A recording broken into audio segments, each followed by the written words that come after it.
my pleasure to facilitate this panel about a very topic from InnovX perspective, how to work with clients, how to engage ultimately the real economy. Banks, of course, are vital economic intermediaries, and as such, they can make the most significant contribution to society's goal by, on the one hand, creating synergies with clients, by, on the other hand, also encouraging sustainable practices with their clients, and, of course, accompany the clients in their transition towards more sustainable business models and technologies. So partnering with clients is an essential element in assessing a bank's impacts, also understanding its risks and opportunities, and therefore achieving sustainability targets. A bank will always, to some degree, depend on how far the clients and the real economy moves to meet their own targets. In addition to contributing towards shared prosperity for current and future generations, enabling sustainable economic activities also presents a clear business case for banks. This session will now explore strategies, partially even innovative strategies and best practices for banks to enhance their client engagement and focus on integrating sustainability into financial decision services and building long-term trust-based relationships. It will also bring in the perspective of the real economy, focusing on the agribusiness sector today, and moderate a dialogue between banking representatives and the real economy representatives. So without further ado, it's my pleasure to welcome four speakers on stage. I would like to welcome Boitumelo, Sethlatswe, Head of Sustainability at Standard Bank. You can already come up while I continue introducing you. Boitumelo is the Head of Sustainability at Standard Bank Group. She's been with Standard Bank since 2015, and her work includes integrating the bank's sustainability strategy across the group, supporting its approach to managing ESG risks and opportunities in line with the group's purpose of driving growth in Africa. Boitumelo is also the Unified Banking Board co-chair. I would like to welcome also Suzan Hamdy, there we go, Chief Sustainability and Chief Sustainable Finance Officer at Banque Misr.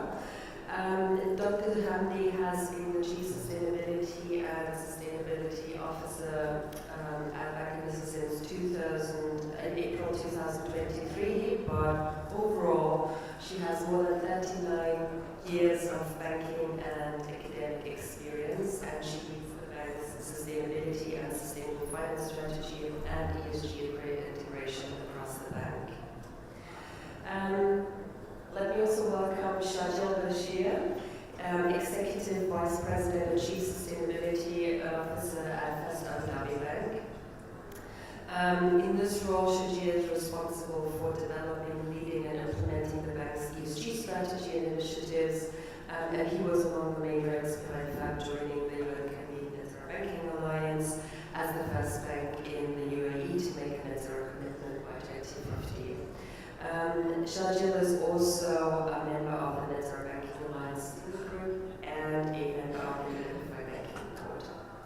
And last but not least, let us welcome Younes, Addou, who's the Senior Vice President for Sustainability and Agribusiness at InnovX, an OCP Group subsidiary. And InnovX is an innovation engine launched by Mohammed VI Polytechnic University in Morocco in 2022, which is dedicated to building innovative and sustainable business and ecosystem with strong local impact.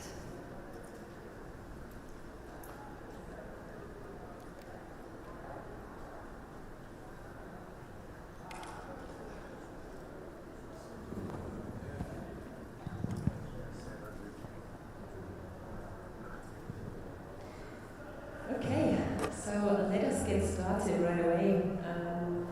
The first question I have to you all is, and especially maybe to the banking representatives, We have seen recent developments with some movements in parts of the world trying to water down the sustainability agenda. So first, rather obvious question is, have you noticed that with your clients? Have your clients started to back away from sustainability?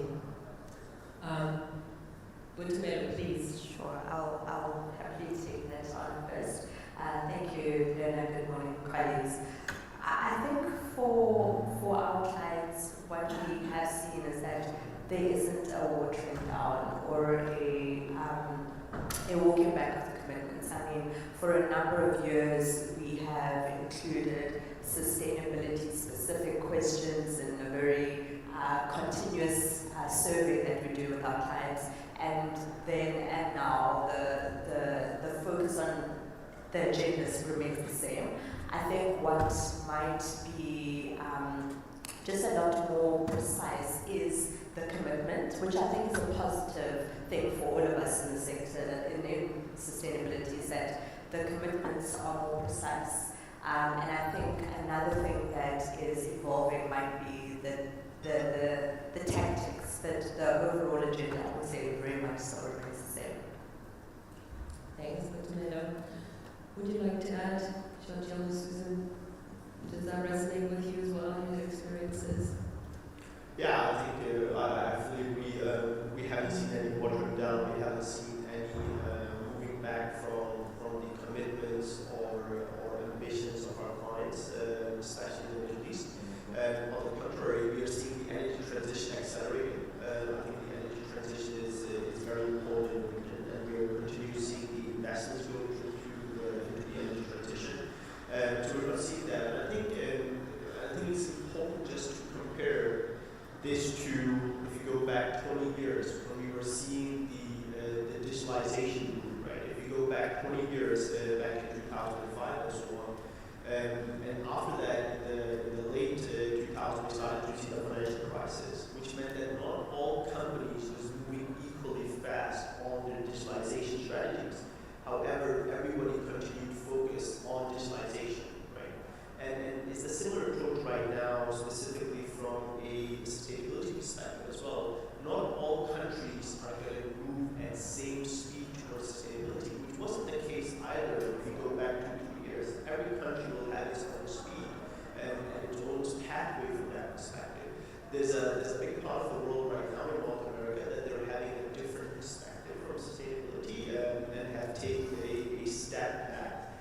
However, this is also an opportunity for other parts of the world to accelerate that work, which we are seeing in Asia. As an example, I think Asia has really emerged over the past couple of years, accelerating their journey.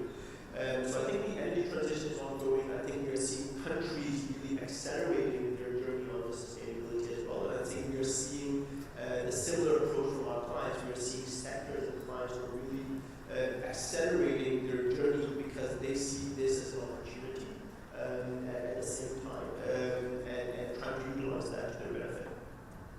Thank you so much, Shargiil and Boitumelo, for rather positive experiences, and we will get back to the opportunity side of things later on in the discussion. Suzan, anything you would like to add from your perspective? Yes, this is a very, first I would like to thank you, Johanna, for joining this panel.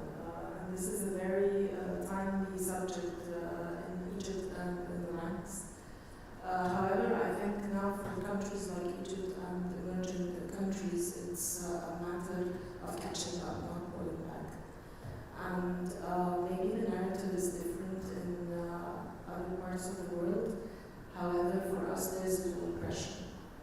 We have investor signals that are coming, and at the same time, we have global rising expectations.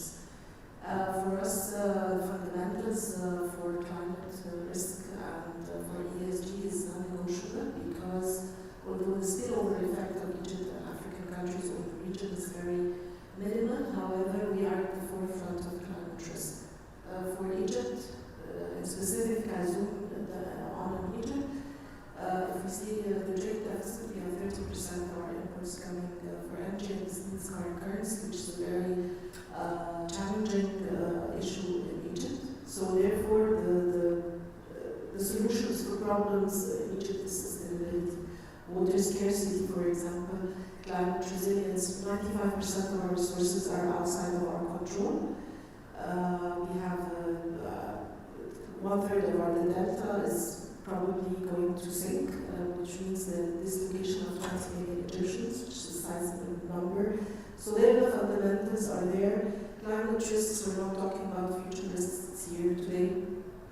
Its urgency is growing. It is not theoretical, it's real. With regard to client disengagement, we haven't seen any client disengagement, but rather maybe a pause for clarity, for orientation. What does this uncertainty mean for them? What does sustainability mean? Is it a risk? Is it a cost? Is it an opportunity? Are regulations going to change? Are incentives going to change? So rather they need guidance. We haven't seen any client that has refused to be aware or that we guide them in the transition journeys. However, it is not a matter of of whether they will do it or not to go forward. It's a matter of how they will do it.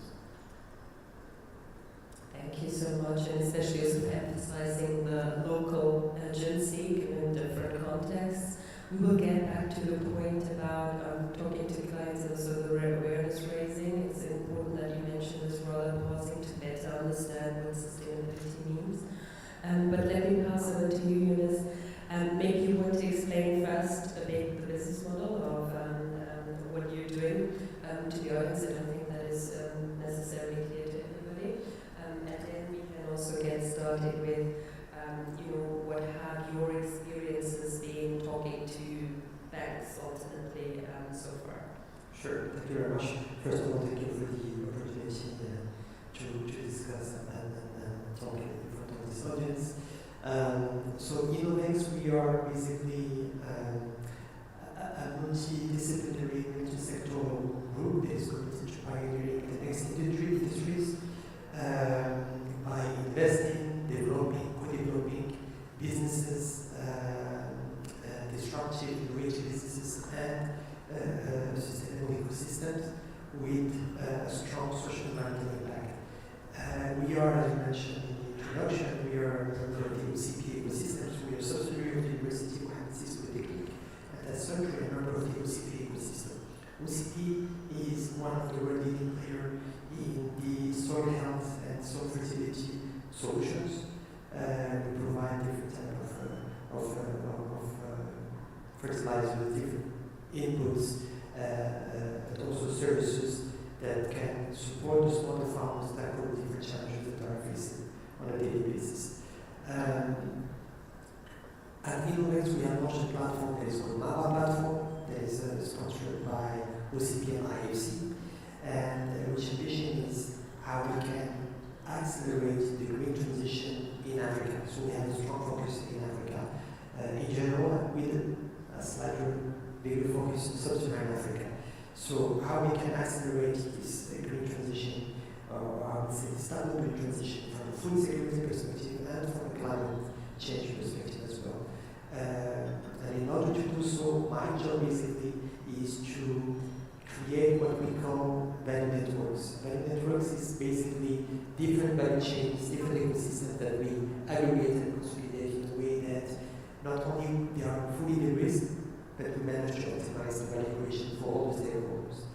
And obviously, banks, development banks, but also local commercial banks are key components of that value network.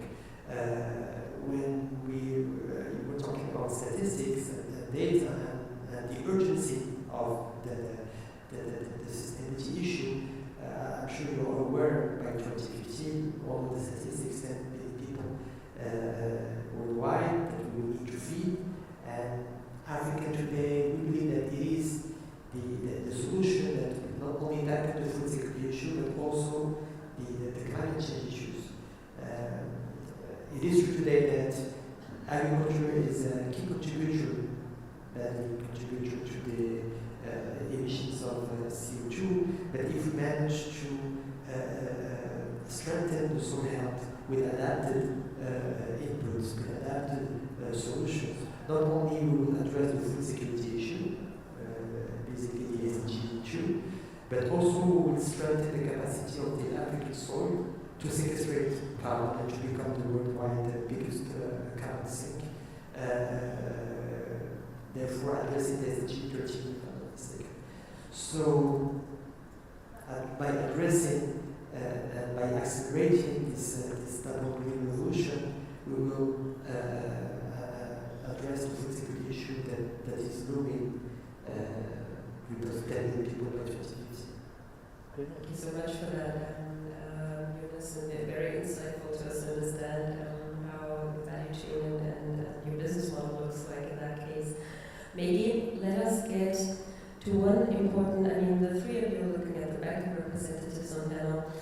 Your whole sustainability functions within a bank, but ultimately when talking to clients, what needs to happen is frontline teams, front office teams need to be mobilized. One needs to identify opportunities for them, and sometimes, that is already internally from within the institution's perspective speaking. How do you convey that message of sustainability to those client-facing colleagues?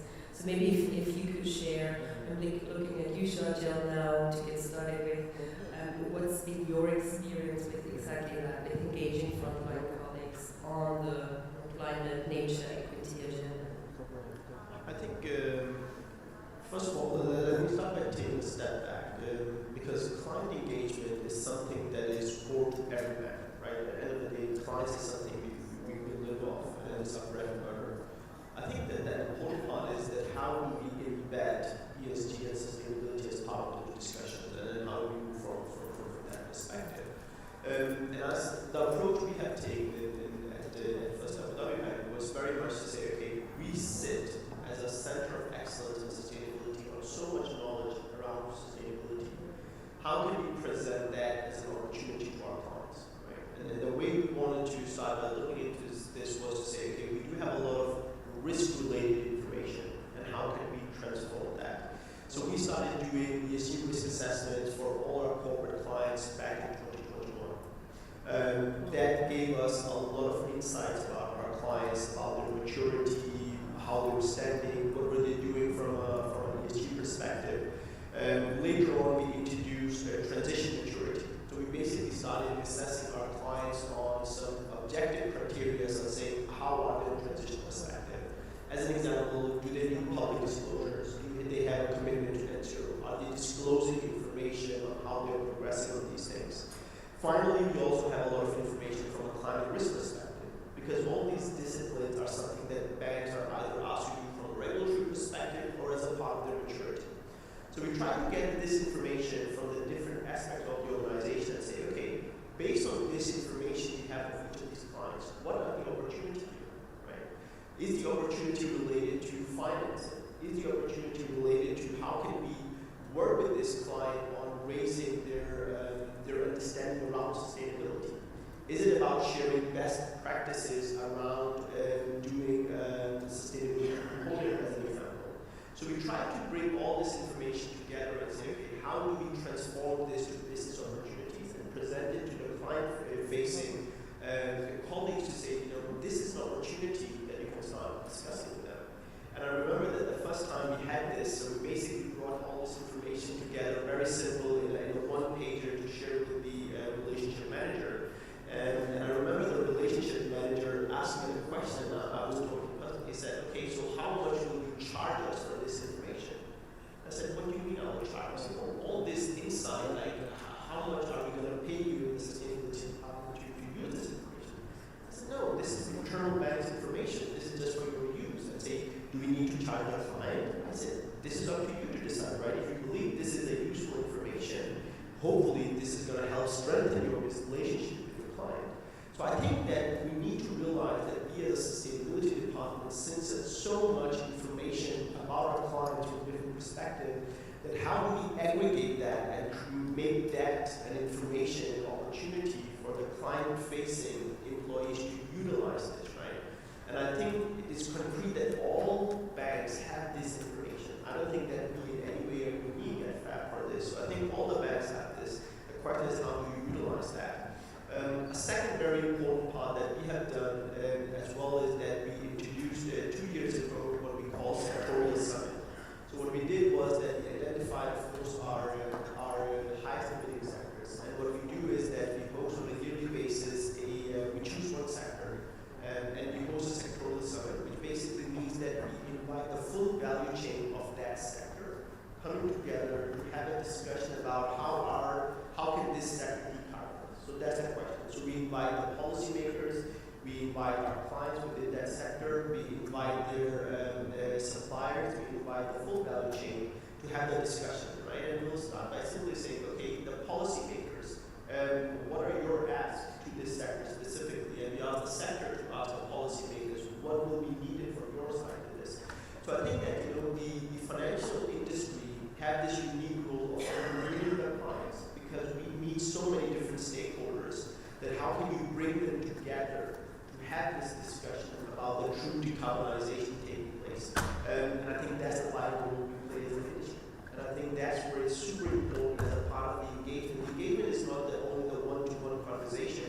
The engagement also to look how can this sector decarbonize and which role can we play in our computing power to support that impact. Thanks so much, Addou, especially on the point about the sustainability information being a very valuable asset that ultimately you sit on. And Boitumelo, what approaches, from your opinion, have worked well in framing more sustainability commitments with frontline colleagues to get their buy-in ultimately?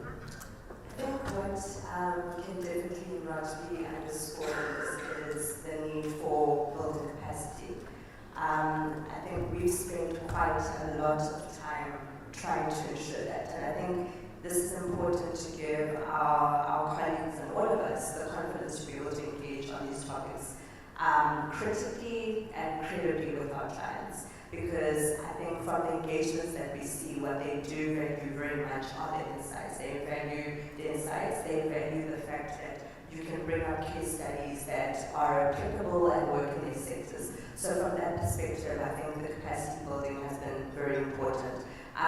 In embedding this as well, we have set up a very clear learning framework across the group. And I think this has been important to mobilize what is a lot of energy and impetus that we've seen in the group. So what was an area that people sort of were interested in has evolved to this area where consistently our small sector team is always being asked, what are the opportunities, where can I find learning? And I think that's quite a practical thing that we've done. There's a very clear pathway that you can follow, depending on whether you need to have the sustainability elevator pitch, or you actually need to have something more detailed to engage with your clients. So I think that's been very important for us. And also really sharing knowledge so that the learning is not just this formalized, structured certification. We have a secondment program that we run across the group where different teams take in different colleagues. So right now in our team we have a data analyst who's sitting with us, because while we are sort of the center of excellence and sustainability, no one in my team is, can really do that level of in-depth work. And I think we understand this also because we know that we have to work across ourselves, across the group to deliver what we need to do. And I think it's the capacity building. We've also tried to go where the momentum has been. And if we think about kind of the evolution of sustainability more broadly, it follows the same of this evolution of sustainability in the organization, where it was just about the risk assessment. I remember many years ago, colleagues would say, no, I've done my AMS screening, and that was the end of it. To where we are now, where we have a group-wide sustainable finance framework. Everyone understands the group-wide sustainable targets that we're trying to mobilize. And I think that's given people also a sense of ownership and a tangible sort of understanding of what we're trying to achieve. And I think we also, what I also try to think about is that often with our frontline colleagues, we speak a lot about we need to speak in their language, but I think we also sometimes think that our colleagues are working with sectors that are the core face of these very hard sectors that are trying to figure out how to transition, and so they actually have quite a lot of expertise that when we bring it together with our expertise, it can be a really powerful catalyst. so much for those insights, Boitumelo. Suzan, what are your experiences? How does good dialogue look like between sustainability for our colleagues? Mobilizing our front line is really very important. We believe that climate engagement is the engine for sustainability, and the other part, the other side of the coin, is mobilizing the relationship managers and our frontliners, because they are the face of the bank. And without them, ESG goals will be just a fantasy or a dream, and it's not going to come true. Our approach is, as my colleagues started, is with capacity building. And to be honest, at the beginning when we started, they had concerns. Is this about? It's another compliance burden. Are our clients ready for that? How are we going to convince them? What's in it for me? Is this job for me actually? Why don't you get somebody else to do it? And all these are fair questions, really. And what we try to do with them is that the first thing to tell them and to advise them, not with ESG presentations, this is not there, it's more about building practical knowledge. And what's in it for them is that we explain for them the why, because if they understand the why, then they will be eager to learn the how. So we start with the practical knowledge. Now all our capacity building is about practical knowledge relating to their sectors, and getting centers of excellence or experts and consultants to walk through the what opportunity is locally or internationally. If we have branches in UAE, in the communities we operate in, how do you handle the risks? Where is the value proposition in these sectors? So, and then we provide for them simple checklists and client materials, so that they have simple presentations that would help them and aid them to convince the clients for their propositions. If they need more expertise, then they can refer to us as the Sustainability Center of Excellence, and then we need to have a much more proficient or much more an expert that would go with them on their things. There are other things related also, because recognition is important, and recognition is could not only be internal, maybe it's in our ESG reporting, and we plan to do this, and there's a team that really did well on a project, and we can present it in our ESG reporting. Leadership is important at the top also, because if they believe that the leadership is consistent and sustainability is important, they will be more engaged. So it's all about confidence, giving them all the tools that they require, giving them knowledge. We have our Sustainability Academy that was established a few months ago. Peer learning is also important. We have these monthly meetings to discuss pipelines, case studies, what went wrong, what we could have done better. So they learn from each other, because the RM with the case, he presents the case itself, and then we go through it. So this is really very important, that it is a collaboration, and that they don't feel that the targets is their targets only. And the last thing is that first they would get any loans or any facilities, but now it is more about those voluntary targets. Now we don't have voluntary targets. It's linked to their performance. Thank you. Thank you so much for sharing all those insights. Younes, looking at you, hearing what needs to be done to have those meaningful conversations. Let me ask you, from your perspective, what are success factors for a successful dialogue between you and your bank, for example? Can you speak a bit to that? Or what do you need from your services provided at the bank in that case? Yeah. Let's go back again to some figures. I like figures. And some figures that are quite important and can explain the situation where we are today. If you consider once again the agri sector in Africa, you have from the commercial bank financing perspective, from investment perspective, from the commercial banking financing, you have 4% of loans that are that are moving to the agri sector, which is not basically nothing. And this is due to different challenges that the banks are facing. We were talking about capacity building with the banks. We all aware that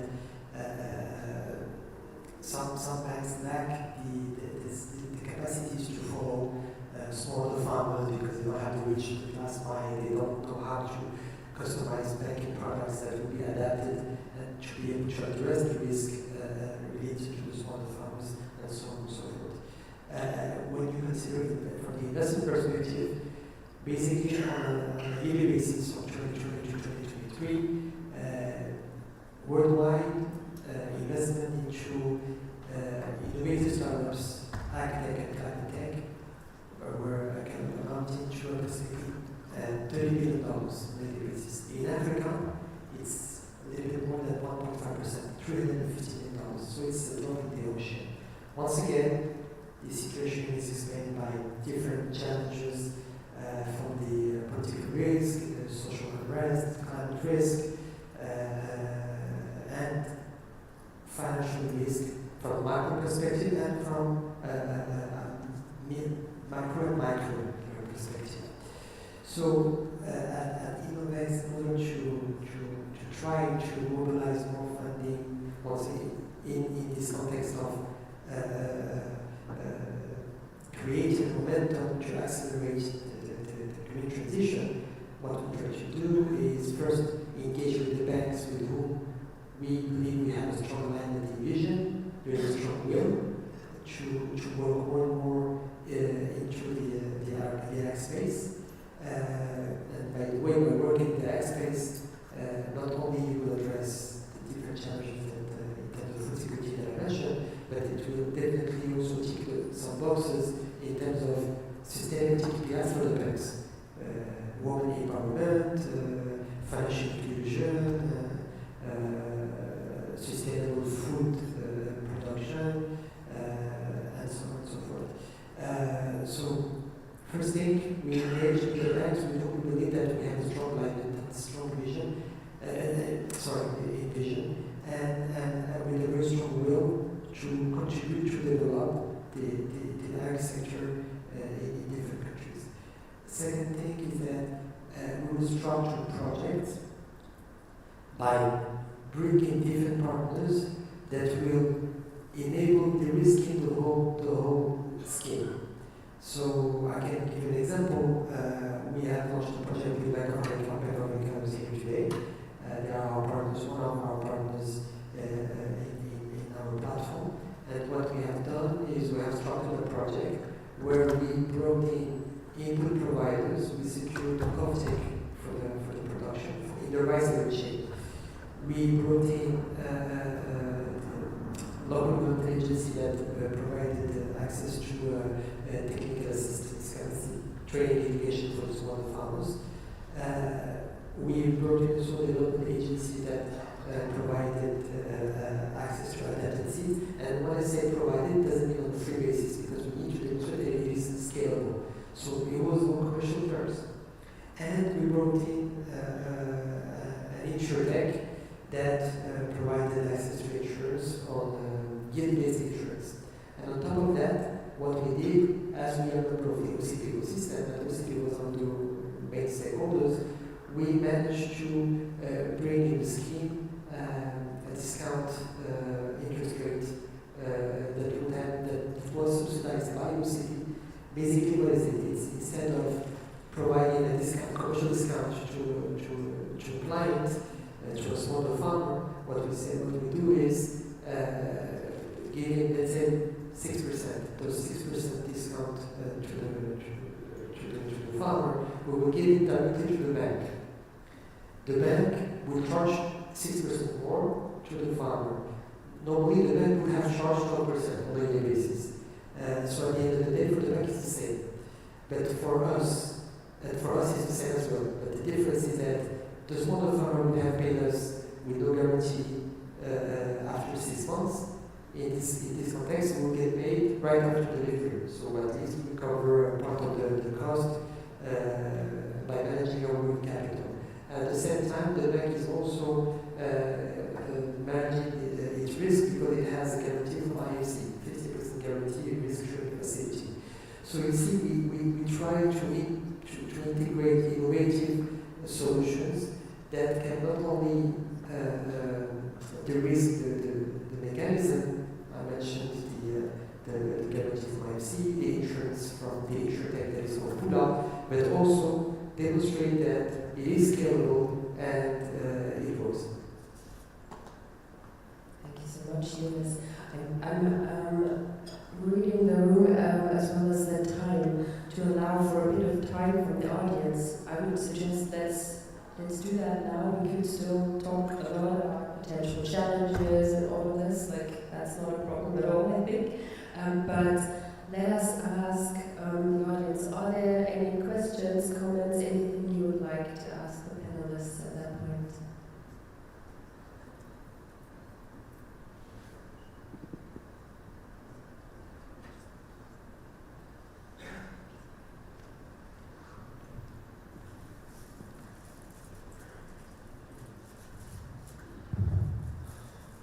Thank you for your presentations. That was very insightful. I have a question about the engagement with clients. As you know, sustainability, the project is not the same, they're not all equal, unfortunately. So some projects are easier to finance, others are more difficult. And it happens that the project that we need more are the ones that are more difficult to finance. So I'd like to hear from your respective experiences, how do you deal with projects that are very tough to finance, especially ones related to adaptation, water, communities, and so on. Thank you.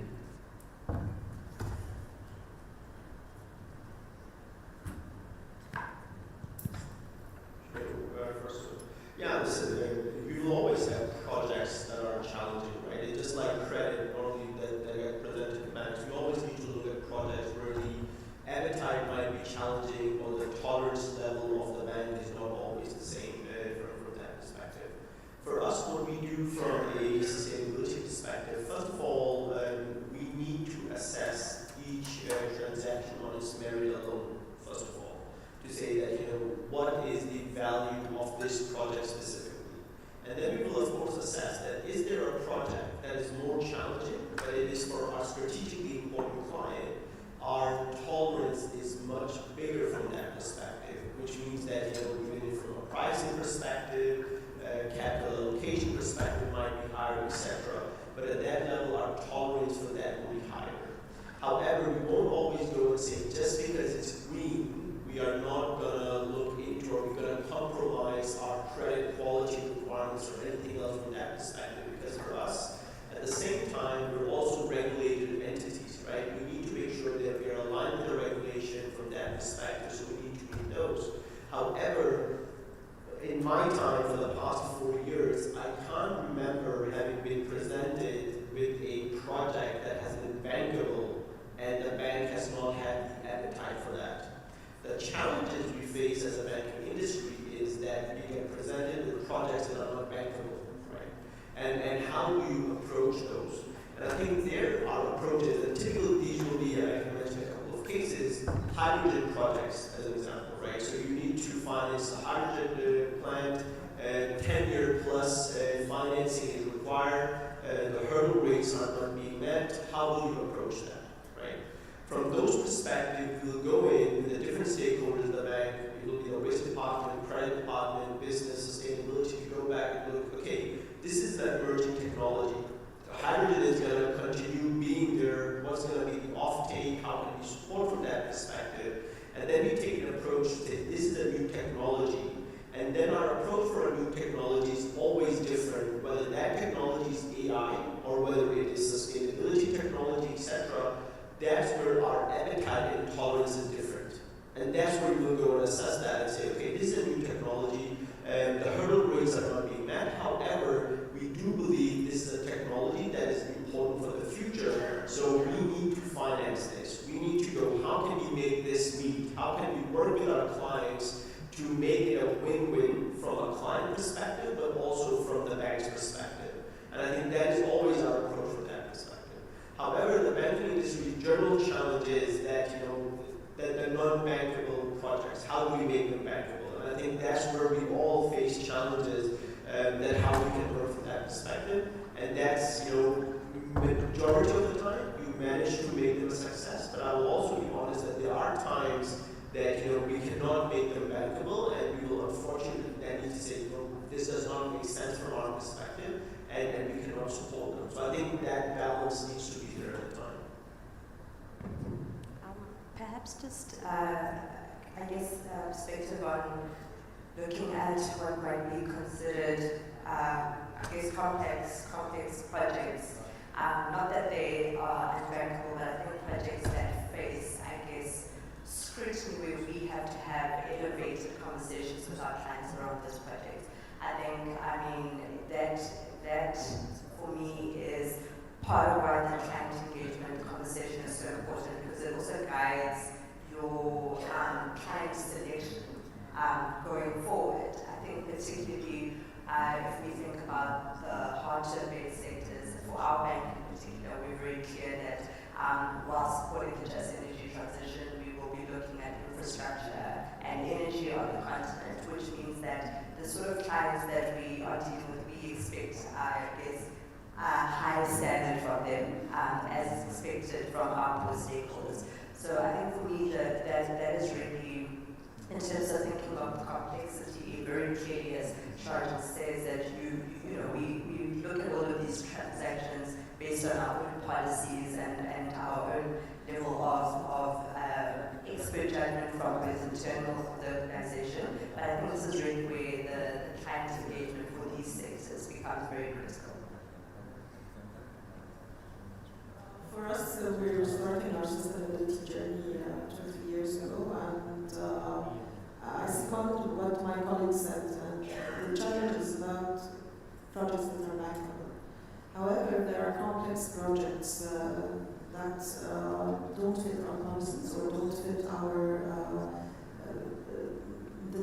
tenure or interest rates. The payback is really very long or it's not profitable. What we try to do is that we try to engage with other partners. Either we get cheap funding or either get for longer tenures. We try issues like or blended finance. We're partnering with the FI who can do this. So we try to exhaust all the options that we have, and if we cannot, we try a phased out approach. Maybe this will take, maybe we can finance part, we can get syndication. So there are really a lot of solutions, but to date we haven't yet, and our bank was not exposed to complex projects that we cannot finance. Okay, thank you. Thank you for those answers, and probably just a follow-up to these answers and the questions that has been asked.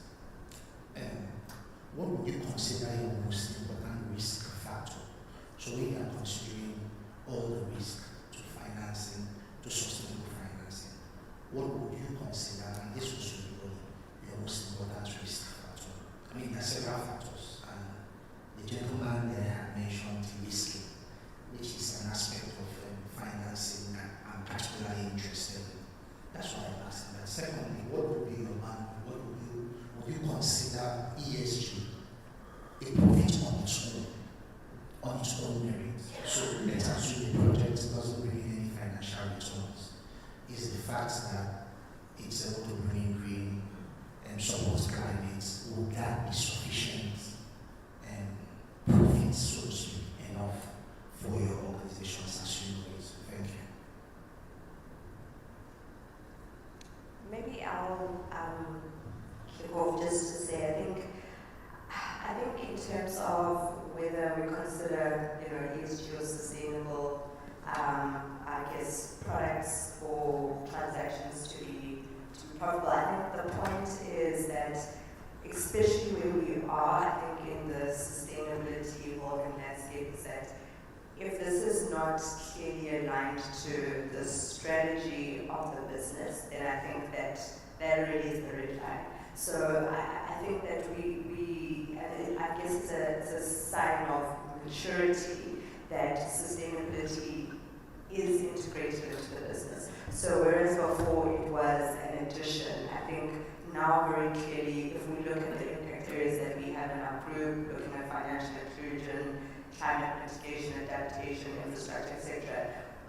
All of these are very clearly accounted for by the business. So I think from that perspective, the trade-off between essentially what is the profitability or not, I think is less of a concern, because we are looking at this as something that is integrated, and that it's not necessarily an add-on.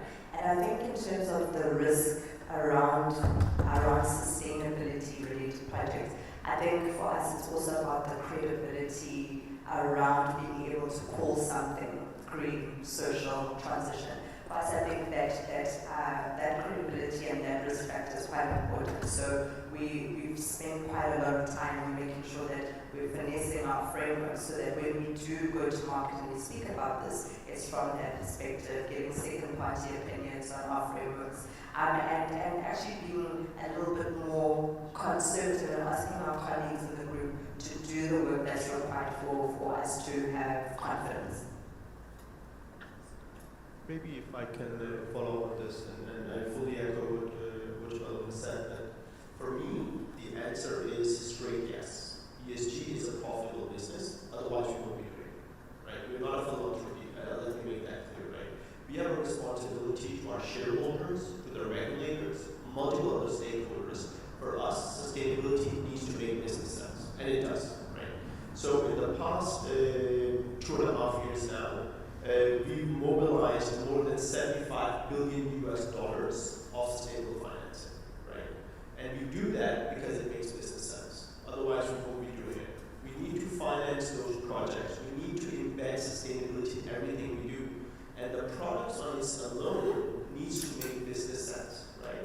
But just like every other product, you need to also have patience for some of them to get adopted, right? So when we first did our green bond back in 2017, at that time we had a limited number of investors who showed interest in that, right? For the first, since we did our ESG strategy back in 2022, at that time FAB has issued 4 green bonds.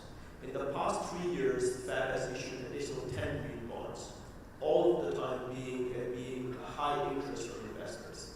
So it again shows that the interest is there once you're building a business case for that, right? And there is a demand for those products as well, because you're engaging with your clients, because you're working together with your clients. So it's an investment you need to make to build the capacity in your organization, to make sure that you have the right products, you need to have the right people, you need to have the leadership commitment, most important than all, who has the patience to invest in this. But then it is a business case, right?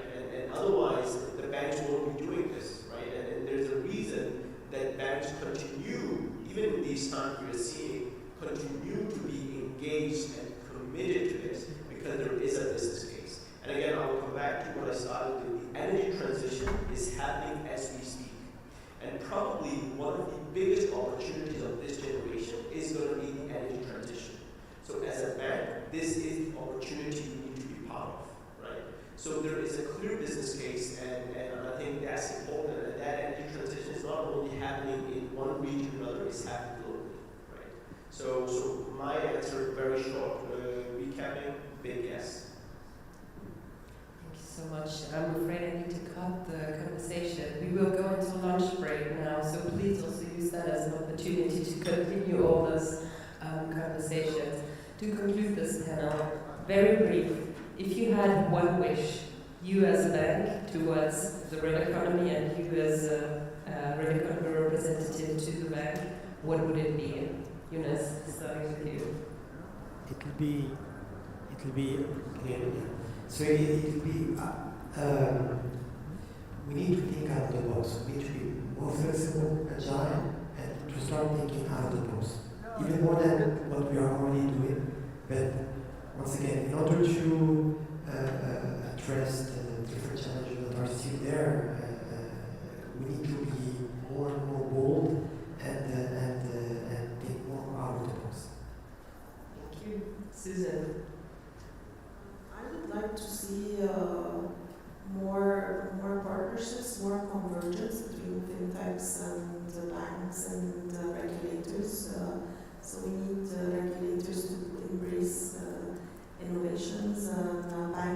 think like fintechs and fintechs that think like climate scientists, so that actually you can enhance sustainability and sustainability transformation with your clients to make much more easier things. So this is my vision. I want to jump on what Suzan said. I think it's really the advocacy for a supportive environment, so that it's not just the banks who are speaking on some of these real economy kind of policy and direction that we need. I think our clients who sit in these sectors know what is required to be able to unlock a lot of the synergies that we need, and I think if we have that partnership and engaging with the stakeholders, it really will help us move forward. I'll echo with all those points, but I think I've seen and heard over the past couple of days that we have a lot of policymakers here engaging as well. So my biggest request would be to the policymakers that we need to have policies that is supporting the transition. I think that is critical. We need much more of that, because the transition is only going to accelerate faster and faster if we get the policies that is supporting the transition. And I think then we will also going to see the financial industry truly being able to accelerate that transition as well. So for me, the biggest request is going to be the policymakers having policies that is supporting the transition. Thank you so much. A lot of food for thought, but also a lot of work ahead to work on all those things. I think we need to move on many of those things that you also mentioned together in partnerships. So more to come in the next years. Real economy, banking, sector dialogues will be more and more crucial moving forwards. Let me conclude by saying a big thank you to all of you, Younes, Suzan, Boitumelo, and Shargiil. Great to have you on this panel. And as said, to get engaged with all of them, they are here during lunch, and we will now get into the lunch break. Thanks so much.